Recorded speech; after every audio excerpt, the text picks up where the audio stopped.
I am loving. I am fabulous. I am beautiful. I am saved. I am a victor. I am faithful. I am devout. I am accepted. I am a Christian. I am MCC. And I am MCC. I am MCC. I am MCC. And I am MCC. I am MCC. I am MCC. I am MCC. I am MCC.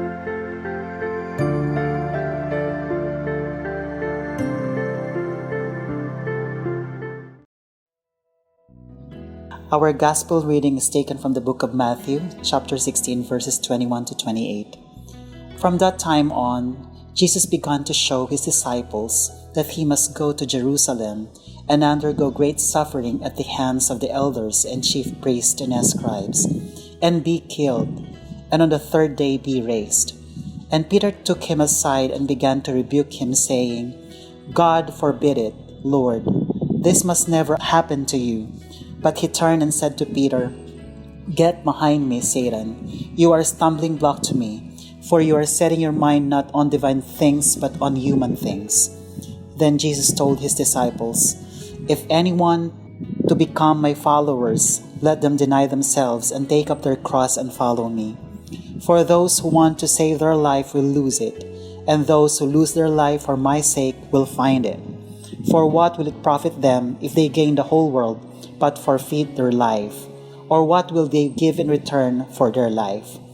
For the Son of Man is to come with his angels in the glory of his Father, and then he will repay everyone for what has been done. Truly I tell you, there are some standing here who will not taste death before they see the Son of Man coming in his kingdom. So last night I was binge watching on this Netflix original called Pose. Sino po yung Pose? I was binge watching kasi I've been hearing a lot about it, and it's the first of its kind na it's the largest cast of transgender women in any single series in the US, siguro in the world, no? And you really find the many struggles of LGBT individuals in the 1980s and the 1990s. Some of them still are manifesting today because the society is still sick of being mabigat, no, heteronormative, where there's a man and a woman and the man rules over the body of a woman, diba? But while we were watching, I was shown a video of one of the cast members, si MJ Rodriguez, and she was singing Deliver. Apparently, nag-viral yung kanyang song na, would you like to sing it? Inuulit-ulit lang niya yung Deliver. So no, hindi na nawala sa isip ko, and so my preaching will be about deliver. It's about how we deliver. Sorry po sa animation, may animation pa po yan. It's about how we deliver the good news in our lives, okay? Next slide, please. So, unahin ko na po sa lahat, ano ba yung IFI na yan? Anong kaguluhan ito? Bakit may Aglipayan Church dito? We are a congregation of, that part needs editing, new men and women, in and liberated by the teachings of Christ, dedicated to the worship of God in spirit and truth, nourished and sustained sa Eucharist o pag-worship, and commissioned as witnesses of God's love in the world. I say this because MCC and IFI are both what I call prophetic. It's not originally mine, but I would like to claim that we are both prophetic churches. Next slide. When we are prophetic churches, what I mean is we are churches that exist because there is a vision. No? For us in the IFI, the vision was, in the beginning, how we could be free from Spanish rule. And then, in the 1990s, sabi namin, ay wait lang, wala na dapat colonialism ngayon. Pero merong post-colonialism. So, ang nangyari was, ang hinahanap na ngayon is freedom from all forms of external intervention, all forms of slavery, all forms of inequality in the world. And MCC enters because it is about inequality as well. It's about inequity. It is about people not being equal in society as they should be, being born automatically makes you a person. And as a person, you enjoy the gift of dignity that is from God. And we do not give that. Okay? So that's why these churches exist, because there is a vision. There is a need to affirm na lahat tayo ay tao at wala dapat hindi pagkakapantay-pantay. Hindi dapat naghihirap ang isang transgender woman dahil transgender siya. Hindi dapat naghihirap ang isang tao dahil mahirap siya ever since. Hindi dapat naghihirap ang magsasaka. And so there's where I see a common ground. Next, please. Ayan, di ba? Pero I am here because we also have may animation pa po yan. Go. We have a statement which is our common humanity, our shared dignity. It was signed by the Supreme Council of Bishops in February 7, 2017. So nagkaroon po kami ng hashtag, hashtag Simbahang Malaya. So we were saying, a church that is free, frees. Diba? And so we all should be free from stigma, from discrimination, from the kind of mistreatment we get from other people just because we do not fit the norm. Next. Simpleng ano lang po ito, no? It's made changes in the church. Sige lang po, marami po yan. Na kailangan ang Biblia ay basahin mo revolutionarily. Dapat ito ay basahin mo ulit at basahin mo siya without the lens ng mga lalaking nag-translate o ng mga straight people or people who say they are straight and are so afraid of people who do not fit the norm, diba? Of God as Father, of the priest being dapat straight guy, of everything like that. Tapos yung articulation namin is LGBTIQ+, so kailangan daw lahat kasama, at SOGI na may double S kasi sex ay kasama so that we also cover people who do not fit doon sa male-female born, di ba? Intersex, yes. Sexual orientation, gender identity, and expression. Next. Tapos, syempre may acknowledging tone siya. You exist, we exist, and the church has been wrong. So it says sorry. And finally, meron siyang context. Ang ibig sabihin, kinukuha niya yung konteksto niya doon sa konteksto ng lahat ng paghihirap na naging kaparte ang buong simbahan. Slavery. Diba? Ang slavery, racism, ang pagpapahirap sa babae, lahat ito ay naging sanctioned ng simbahan at one point in history. Next. Yan. So I come from this church, the National Cathedral of the Iglesia FIlipina Independiente, sa harap ng PGH. It was not easy. Hindi po naging madali para sa amin na i-release itong statement na ito. Kasi even the National Cathedral had that black cloth. It was quite notorious. Hindi ko na kinunan yung sa taas because pagdating ng Semana Santa, laging yan dati ang ginagamit. At ang nakalagay doon ay bawal ang pakikiapid sa kapwa lalaki o kapwa babae. 3 taon ko pong nilabanan yan. And finally, they tore it down and they replaced it with just a black cloth. Diba? But it was ironic kasi it was also the church where we held the first LGBT affirming service within IFI. So there were many things happening, no?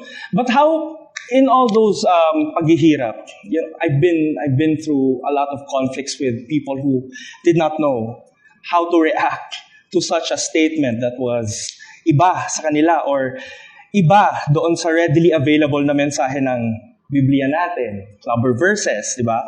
These are quite literally, no? Pag sinabi mong bawal ang pakikiapid, patayin mo, di ba? Napaka-literal ng mga bagay na iyon para sa Biblia. And for people to see this statement, some of them would see na it is blasphemous. It is not really Christian. But for us, there was always, sometimes people ask you, no, what keeps you going? What keeps you going? It's so difficult. What keeps MCC going siguro? And I always say that what keeps me going is vision pa rin, no? The thing that keeps MCC going and the Aglipay Church going and us human rights defenders going is that vision. To be fair, no, kahit mamatay kami, kahit anong mangyari, even if the state endangers people who are of dissent, who are opposing mainstream, lagi kaming naninindigan doon sa vision. And again, I'm not trying to pretend to be a theologian, so meron ako dyang mga practical tips on how to go on. As people in MCC, this community church, we are already in protest. No? This place is a place of protest. It exists as a protest to the world that has been so obsessed with norm. Ayaw na ayaw niya ng iba. Pero nandito tayo para ipakita na, you know what? Sabihin niyo man sa amin na hindi kami dapat nag-exist. We are existing. Sabihin nyo man sa amin na masasama kaming tao, we praise God. Sabihin nyo man sa amin na kami ay mga taong walang nagmamahal, we have each other. No? And that is our protest. That is the protest we carry. Mga kapatid, sisimulan ko na po. The first thing I always remember is that I should pay it forward. In my faith, I've gone a long way. I've been lost. I've lost faith. I've been a wandering sheep. Nawala po ako. Pero somehow I found myself back in God's arms. And every time I say I came back, I am affirmed. Malaking parte ng pagkawala ko is yung paghahanap ko rin ng kung sino ba ako. Kasi, siyempre, anak ka ng pare. Yung tatay mo ay nasa listahan ng mga mag-oobispo daw. Paano niya i-handle ang isang LGBT na anak? Paano siya iboboto ng mga tao? Paano siya paniniwalaan ng mga tao kung ang anak niya ay ganito, ay ganyan? Pero natuto akong maniwala sa pagmamahal ng Panginoon, sa kanyang embrace. And, you know, some evangelical traditions will go on and say, you know what, God loves you. But in the traditions we come from, we say, God loves us, therefore we love. No. And so whenever we receive affirmation, we should also pay it forward. No? We are people of love. We should not lose that love in us. We should say, Panginoon, dahil mahal mo ako, gagawa ko ng mabuti ngayon. Panginoon, dahil mahal mo ako, papakita ko sa isang kapatid kong LGBT na mahal mo din siya. Hindi mo siya tinatalikuran. Talikuran man siya ng pamilya niya. Hindi, Panginoon, hindi ka nawawala sa buhay niya. Hindi nag-aantay ka lamang ng panahon kung kailan may encounter ka niyang muli. So that's the first thing I do, no? Pay it forward. The second thing, next po. The second thing I do is police myself, no? Alam niyo po ito, no? Alam din po natin lahat 'yon, no? So she is Angela Ponce, the first transgender woman to ever compete at Miss Universe. Someone said, cross-dresser yan, ayaw yan ni God. You know, the transgender woman, the transgender man, they have become the boiling point of Filipino culture. Okay naman sa Panginoon ng bakla, pero kung ikaw ay nagdamit babae, iba na. May ganun pong, in our church, I encounter this thing, and it's not supposed to be. I mean, to me, as a member of the LGBT community, we should be more accepting of each other.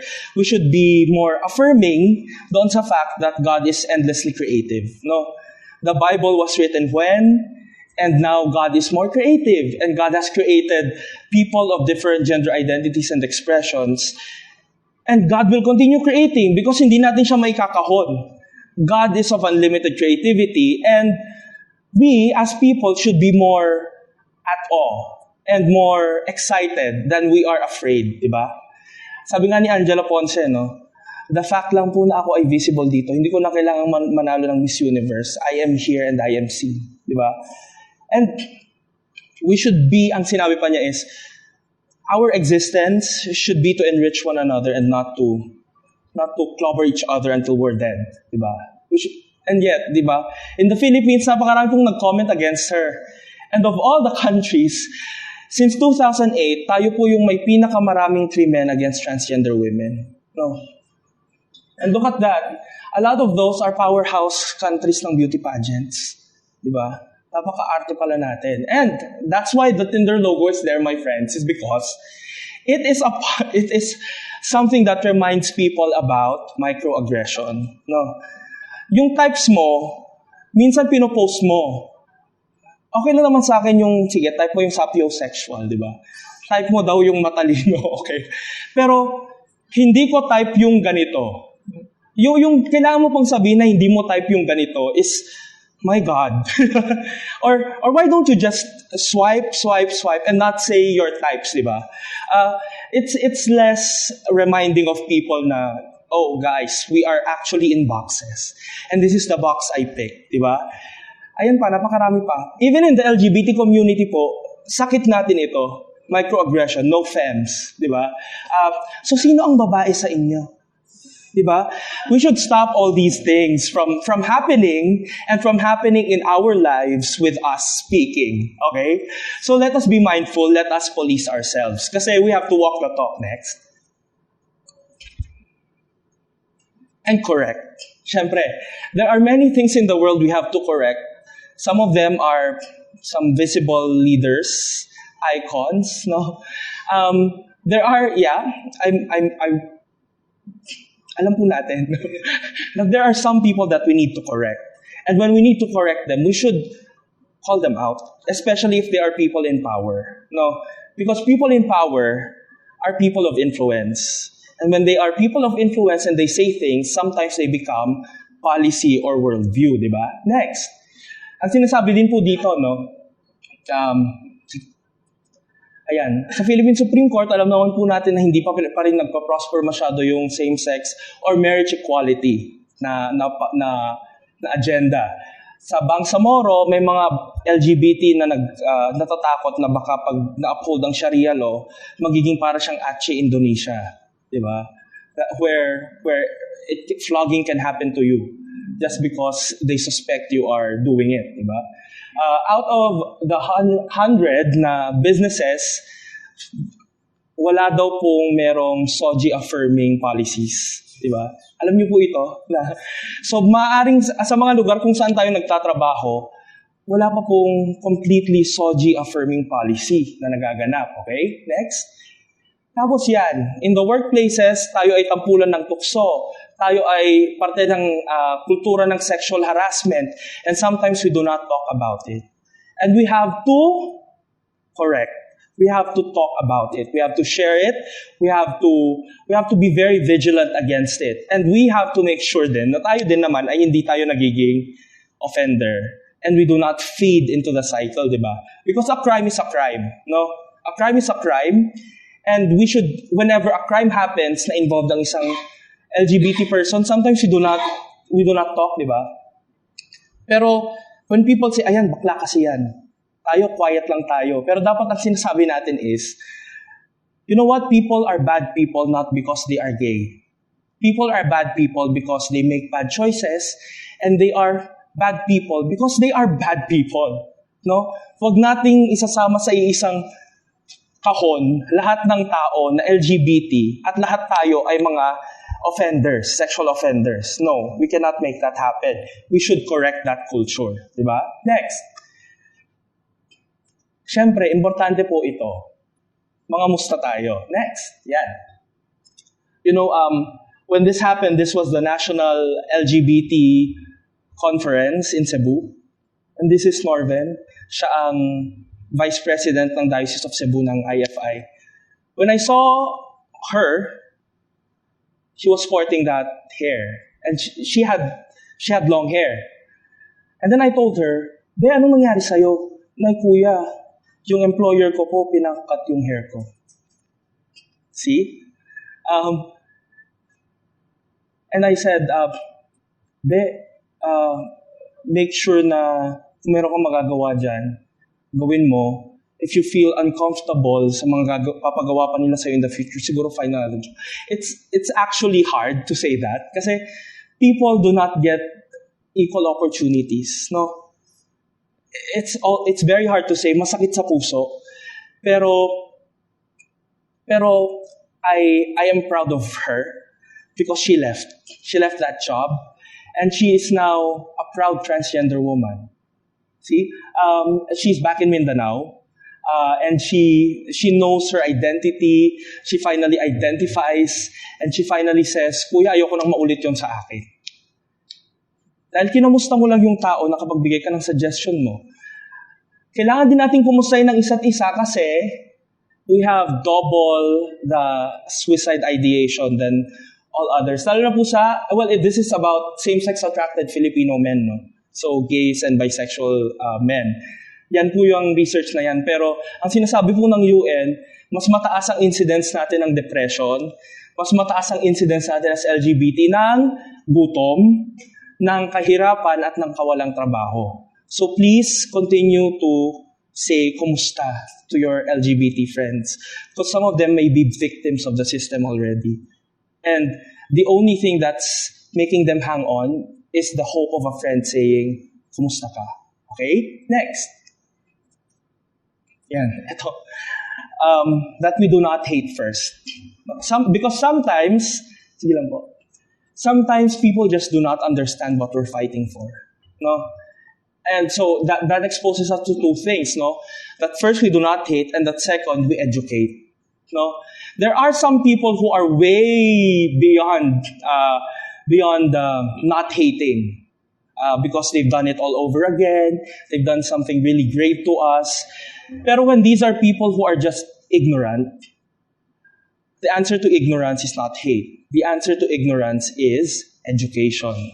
See? So we have to educate them, continue educating them. Because in the context I've been to, this was the former Obispo Maximo of the church. When these people are invited to help you out, they will help you out. When these people are educated, they feel more comfortable to express themselves. They feel more comfortable in doing things that are LGBT affirming. For example, itong prayer na ito. Meron yung mga prayer Ilocano, Ibanag, tsaka Tagalog. These were made by young people namin sa Isabela province. It was their first time to be in an LGBTIQ+ workshop. And towards the end, they were able to make more powerful prayers because they knew. So, where we are, we must have space to not hate first. No? Because again, the ministry of Jesus Christ was a ministry of reconciliation and love. It was a ministry of compassion. So let us understand first and let us not hate. Importante rin na we are in affirming communities. No? Next, sige po. Because sometimes we are tired. Activists, they say in some researches, are 2 times more depressed than the regular person. So kung ikaw ay mulat, 2 times kang mas made-depress daw. So LGBT ka na nga, aktivista ka pa. So 4 times ka pa more exposed, di ba? Anyway, you have to be in affirming communities because you as a social being then need to be yourself. You need to relax. You need to be in a place where they pat your back and say, you're doing a great job. Di ba? Who's not tired of being LGBT? You know? Sometimes I'm so tired of being LGBT, but I can't do anything about it because I am LGBT. And no matter what I do, I pray to God. Do I pray the gay? I did. At one point in my life, I tried to pray the gay away. Di ba? Tried to pray the gay away. Buong college life ko, wala akong kajowa-jowa. After college, wala pa rin akong jowa. Kasi everything was about praying the gay away and being normal and packaging myself more normal to get a job and to be accepted in a professional world because I was so afraid of being gay. See? But I cannot pray the gay away. See? And so you need people who will be there for you when you need comfort. Diba? You need communities that will tell you hindi ka nag-iisa. You need communities like MCC. So ang encouragement ko po sa inyong lahat ay patuloy po tayong magpunta sa mga communities na ito kasi our souls need this. Our souls need this. We need places we can call home. We need places that we can say are safe for us. Kita nyo naman, ang dami nating mechanics, di ba? Don't take photos, all these are because we want to be a safe community for everybody. And even my church, 2 years after, we haven't reached that kind of sophistication in terms of creating safe spaces. People will still be offensive. Preachers will continue to say gay jokes and not be worried about it and not think twice about it and laugh about it. And then when you as an LGBT person hear it, you are hurt, but still you don't know how to react. Ganun po yung nangyayari sa simbahan namin. So, MCC exists because of those downtimes, when you're so down, and you need a place to say, Lord, ang bigat nun ah. Lord, medyo heavy blow yun. Baka pwede mo naman akong bigyan ng isang area for comfort. And we have safe spaces. And syempre, hindi ko naman sinasabi na MCC lang po iyon. We are all encouraged to create safe spaces everywhere. We are all encouraged to be safe spaces ourselves. Diba? Next. Yeah. This is mabigat because we bear our own, diba? You have to bear your cross now to be a follower of Christ. Ang sinabi po noong 2019 #ResistTogether Pride March is that pride needs to be about the most vulnerable among us. Has it been? Well, some will debate that, no? But we have to always and constantly rediscover na kung tayo ay may pamasahe pa papunta dito, may iba sa atin na hindi nakakapamasahe, may iba sa atin na hindi na makakapagsalita kasi patay na sila. May iba sa atin na hindi nakuha yung comfort na kailangan nila. May iba sa atin na merong mga hinanaing, mga sakit na hindi na nila nabigyan pa ng pansin kasi they were so busy hiding themselves or they were so busy just accepting themselves as that, di ba? Anyway, God, kasalanan naman talaga ang maging bakla, kaya why don't you just take me? We can laugh about it here, but in many contexts outside this place, it happens. And sometimes it doesn't happen in churches. You don't see it in churches because churches are usually middle class. Diba? And there is a saying in advocacy work na to activate the broadest number. And when I say activate the broadest number, it means touching the most you can. And so you have to see your struggle as part of a bigger struggle, di ba? Hindi dahil bakla ka, hindi ka na kasangkot sa issue ng iba. Kailangan mong makita yung sarili mo bilang kasangkot doon sa mas malaking issue pa ng abundant life, di ba? John 10:10 says, we are all created, in this world, we are given Jesus Christ to help us find abundant life. And we are not being given abundant life at the moment, di ba? There is no abundant life for many of us, transgender women. It's disproportionately more harmful to be a transgender woman in societies dahil walang care for them. It's disproportionately more violent for transgender people in general. Kasi tayo man bilang mga LGBT, mas naniniwala pa rin tayo doon sa babae, lalaki. Where do other people fit in that picture, di ba? And so, you have to see yourself, even if you are in a comfortable life, bearing a cross for someone else. See? Talking about the lives of someone else. Because in reality, we should be listening to people, just as Jesus listened to people. And we should be identifying with those struggles. Di ba? Sometimes we say the LGBT struggle is a struggle on its own. I don't believe that. The LGBT struggle is a struggle against patriarchy. And patriarchy is a sickness not only sa isang mundo na gusto ng equality for LGBT people, but it is also a sickness in a world that needs equality for women, that needs equality for the poor, that needs equality for people who are not are stateless, di ba? Patriarchy, yung tinatawag natin na the instinct to act like a man. To me, it's the instinct to act like a man. It's dangerous, patriarchy, kasi someone has to rule. See? Someone has to rule. Someone has to dominate. And in this world, I don't think that there should be anything more dominant than our celebration of each other and our many varied differences and gifts. Next po, sorry, ano tayo dun? So, this is what I'm saying, no? In Resist Together, meron tayong mga patagline-tagline noon, di ba? One was, Pride is community, Pride is solidarity in action, and then something like, Pride is rooted in protest. It means fight back. Sige po, may animation pa yan. For me, we should not be fighting back. We should not be provoked to fight. We should keep fighting. Diba? Hindi naman dahil ininsulto ka lang, kaya ka lalaban. So pag hindi ka ininsulto, hindi na nag-exist yung inequality laban sa'yo. Diba? We should be bearers of the fight. And we don't have to be just fighting back. We have to be fighting. Diba? So that was, well, tapos na ako sa criticism ko ng Resist Together. Pero that's a message I would like to send to everyone, no? That we should not be fighting back. We should be fighting. There should be no provocation to make us accountable, to fight for ourselves and our dignity and rights. We should fight because we were created to be just like everybody else. To have the same dignity and also have the same rights. And to be able to celebrate ourselves in that world and dream in that world and aspire in that world.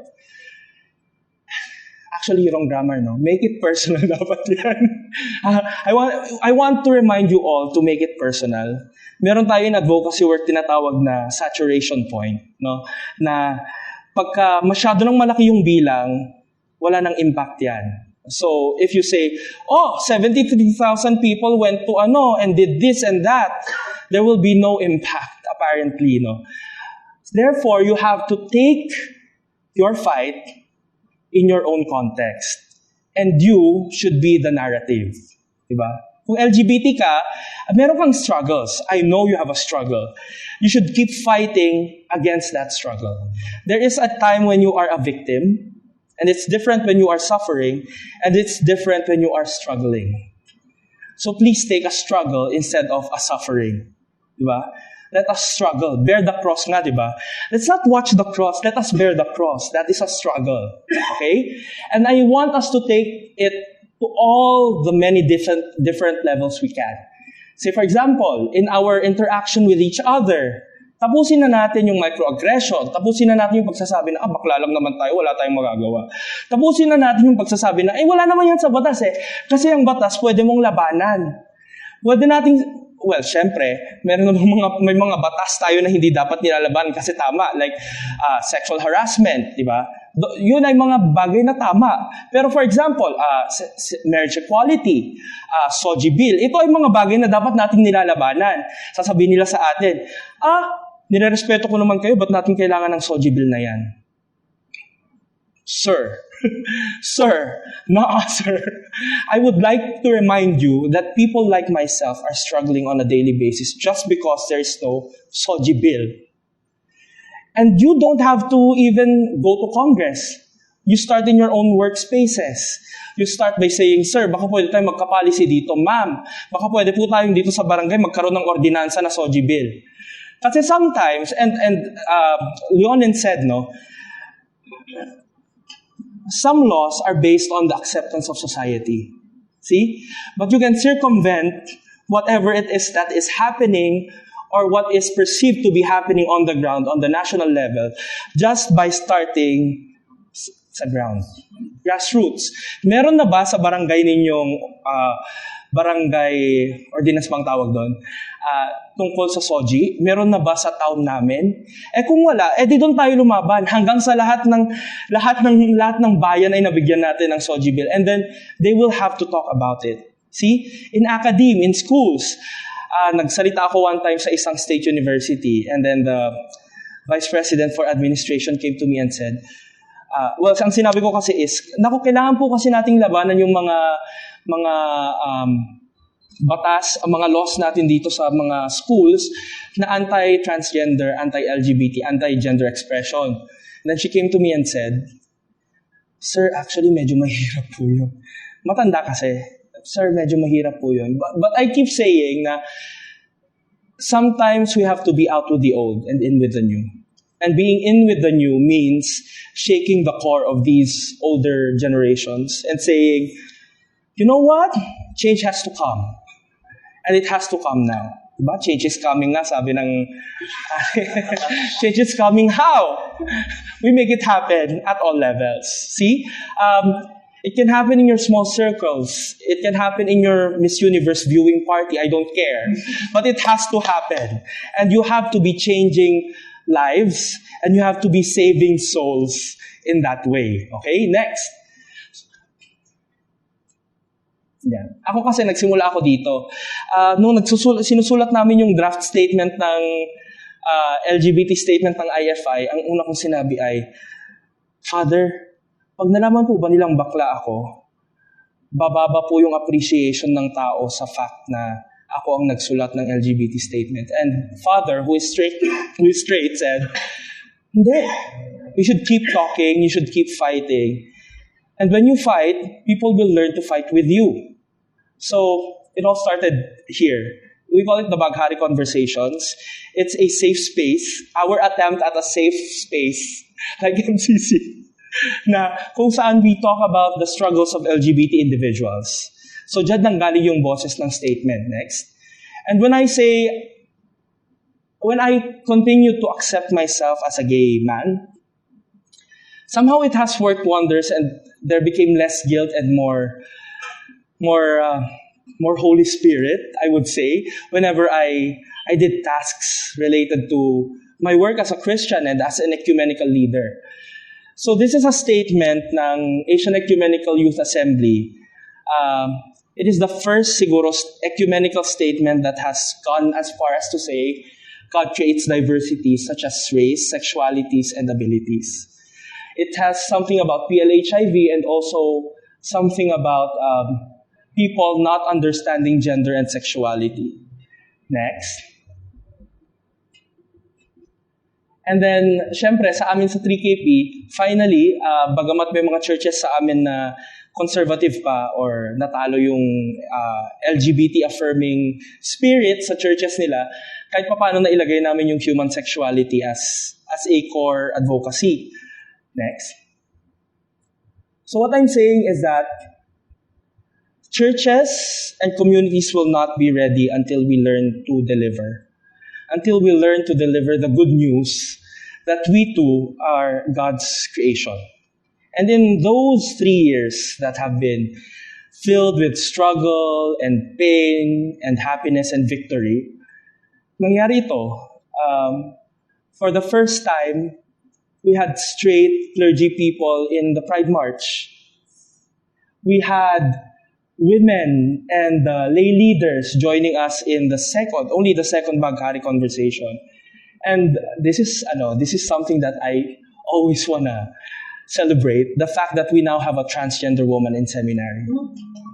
People will learn to fight if we learn to fight ourselves. So yun, mga kapatid, mahirap, no? Kaya nang sinasabi ko, napakahirap niya. Pero we have to start somewhere. Next. Yan. Yung red lang. The church everywhere, hindi lang ang IFI, must manage to live sa isang mundo na diverse at reconciled. Ibig sabihin, kailangan natin i-accept yung fact that the LGBTIQ plus diversity will not go anywhere, and it is part of the magnificence of creation, and it is part of the endless creativity of God. Next. Sorry, yun na. Bulang po. Yan. So, nanood nga ako ng post, nanood ako ng post. Tapos, here is Aphrodite. She went to Bangkok to have gender-affirming surgery. And she said to someone who was, what's her name again? Electra Abundance. She says, how lucky are we, right? We create ourselves. The United Nations only started talking about sexual orientation in 1995. It's a very young advocacy worldwide. We only started to accept LGBT as advocacy as a human rights advocacy 2 decades. Diba? Ang women, napakatagal na, diba? Pero because of that, we have a lot of space to create ourselves. We have a lot of space to invest our creativity towards the liberation of our fellows, to improve this world, to be more aligned with the will of God, the creativity of God, and the vision of an abundant life. So yan, mga kapatid, finally, no, if we want to deliver the good news, let us please stay alive. Stay alive in spirit as well, not only physically. Our souls must speak of our advocacy. We must keep the faith. Keep the faith in that vision na lahat tayo one day will live an abundant life no matter our sexual orientation, gender identity, and expression. And let us embody the struggle in our day-to-day lives as we breathe, as we talk, as we think, as we envision, as we dream, as we collaborate with other people. Let us please embody the struggle. Napakahaba pa po ng tatahakin natin. So if we want to deliver the good news, sorry, but we cannot do it alone. We must do it all together, and we must be this all together. So yun po, let us bear our cross. Mahirap, mabigat, pero I'm sorry in advance. It is the only way. It is the only way. If we truly follow in Jesus Christ's struggle and in His vision, it is the only way. So let us motivate one another. Thank you.